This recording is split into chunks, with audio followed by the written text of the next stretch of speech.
Welcome. In today's tutorial, we'll explore a quick and easy way to close a group chat using a simple keyboard shortcut on WhatsApp Web.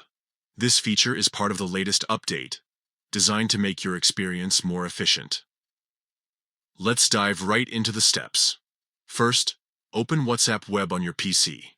You can do this by launching your preferred web browser and navigating to the WhatsApp Web website. Once there, log in by scanning the QR code with your mobile device. Next, locate the group chat you want to close. You'll find it in your chat list on the left-hand side of the screen. Click on the group to open it and view its messages. Now, here's the shortcut that makes this process effortless. Simply press the escape key on your keyboard. That's it. The group chat will instantly close, taking you back to the main chat list. No need to click around or use your mouse. Just one keystroke gets the job done.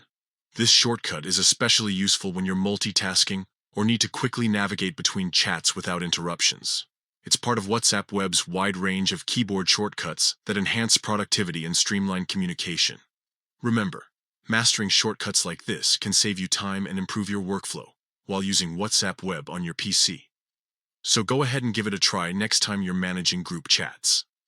Thank you for watching this tutorial. If you found it helpful, be sure to share it with others who might benefit from these tips. See you in the next guide.